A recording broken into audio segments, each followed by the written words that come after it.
कोणतीही पूर्वतयारी न करता झटपट बन डोसा कसा बनवायचा हे आज आपण पाहणार आहोत। यासाठी मी इथे 2 वाटी रवा घेते आणि रवा न भाजता कच्चा रवा घेतलेला आहे। मग तो जाडसर किंवा बारीक कोणत्याही प्रकारचा रवा तुम्ही इथे वापरू शकता। त्यानंतर 1 वाटी भरून इथे मी घट्टसर असं दही घातले आणि त्याच वाटीने 1 वाटी सुरुवातीला पाणी घातलेलं आहे। खूप छान रेसिपी आहे आणि मला खात्री आहे तुम्हाला नक्की आवडणार म्हणजे आवडणारच। त्यामुळे व्हिडिओ अजिबात स्किप करू नका, संपूर्ण पहा। तर हे मिश्रण जरासं घट्ट वाटतंय त्यामुळे अजून थोडंसं पाणी यामध्ये मी घालते। जास्ती पण पाण्याचा वापर नाही करायचा, थोडंसं असं हे सैलसर बनवायचे आणि व्यवस्थित चांगलं मिक्स करून एक 5 मिनिटाकरता यावरती झाकण ठेवून हे भिजून द्यायचं आहे। मिश्रण भिजतंय तोपर्यंत इथे 2 कांदे घेतलेत, कांद्याची साल काढून कांदा बारीक चिरून घ्यायचा आहे। त्यानंतर इथे मोठ्या साईजचे 3 टोमॅटो घेतलेत, लसूण घेतलेला आहे आणि आलं घेतलंय, हे सुद्धा चिरून घ्यायचंय। 5 मिनिटानंतर बघा मिश्रण एकदम असं घट्ट झालेलं आहे। अजून थोडंसं पाणी यामध्ये लागेल तसंच पाणी घालायचं आहे। मी सुरुवातीलाच म्हटलंय जास्त पण पातळ नाही बनवायचं।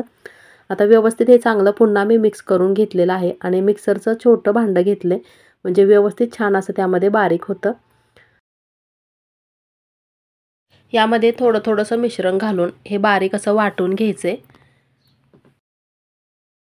अशा पद्धतीने बॅटर बनवायचे। तर सगळा भिजवलेला रवा मी असा वाटून घेतलाय। अजून 5 मिनिटाकरता हे चांगलं भिजून द्यायचे। टोमॅटो चटणी कशी बनवायची याच्या बऱ्याचशा रेसिपी मी आपल्या चॅनलवरती अपलोड केलेल्या आहेत, त्यामुळे इथे सगळं मी डिटेलमध्ये नाही दाखवत बसले कारण की व्हिडिओ खूप मोठा होतो।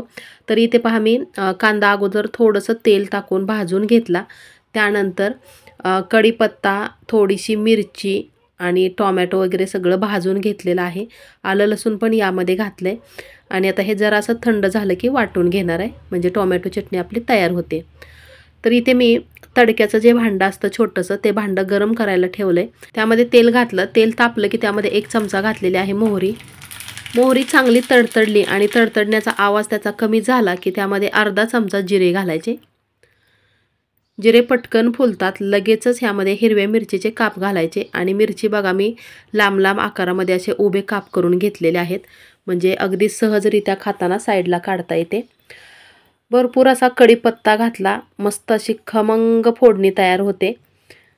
पाव चमचा घातलेला आहे हिंग आणि हिंग घातलं की लगेचच गॅस बंद करायचा आणि असा गरम गरम तडका मी हे जे बॅटर बनवलं होतं त्यावरती घातलेला आहे। व्यवस्थित चांगलं मिक्स करून घ्यायचे। हे बन डोशाचं बॅटर तयार केलेलं आहे आणि त्यावरती तडका घातलाय। चवीनुसार मीठ घातलं, त्यानंतर एकदम स्पॉन्जी असा कापसासारखा डोसा होण्यासाठी अर्धा चमचा इथे मी घरगुती खाण्याचा सोडा जो असतो तो सोडा घातलाय। तुम्हाला खाण्याचा सोडा किंवा इनो वगैरे तुम्ही वापरू शकता इथे आणि व्यवस्थित चांगलं हे मिक्स करून घ्यायचे। बन डोसा बनवण्यासाठी तडक्याचं जे भांडं असतं तेच मी इथं यूज करते। तर भांडं सगळ्यात अगोदर गरम करून घेतलेलं आहे आणि गॅसची फ्लेम जराशी कमीच ठेवायची। थोडंसं तेल घालायचं अर्धा चमचा आणि त्यामध्ये हे बॅटर घालायचं। तर बॅटर घालताना किती घालायचं, 1 पळी भरून बॅटर घालायचं आहे। त्यानंतर मंद आचेवरती एक 5 मिनिटाकरता यावरती झाकण ठेवायचं। एकदम मस्त असा फुगून वरती आलेला दिसतोय डोसा। साईडने थोडीशी तेलाची धार सोडायची आणि अगदी अलगद हाताने हे पलटी करून घ्यायचे आणि सुरुवातीचा डोसा जरा चिकटल्यासारखं होतं पण नंतरचे खूप भारी होतात, पटकन निघतात।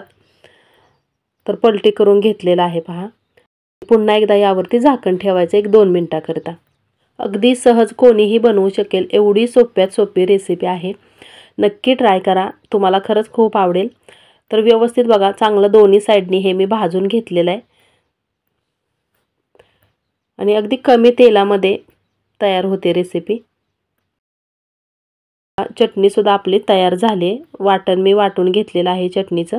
मैत्रिणींनो, एखादी रेसिपी बनवून यूट्यूबला अपलोड होईपर्यंत खरंच खूप कष्टाचं काम आहे। व्हिडिओ थोडासा जरी आवडला असेल तर प्लीज लाईक, शेअर आणि आपल्या चॅनेलला सबस्क्राईब करायला अजिबात विसरू नका।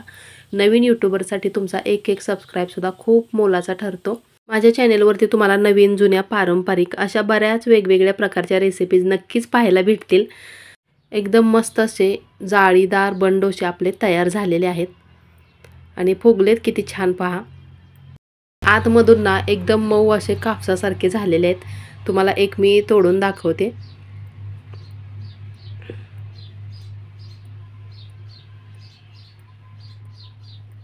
एकदम जाळीदार झालेत पहा आणि चांगले शिजलेत सुद्धा आतमधून.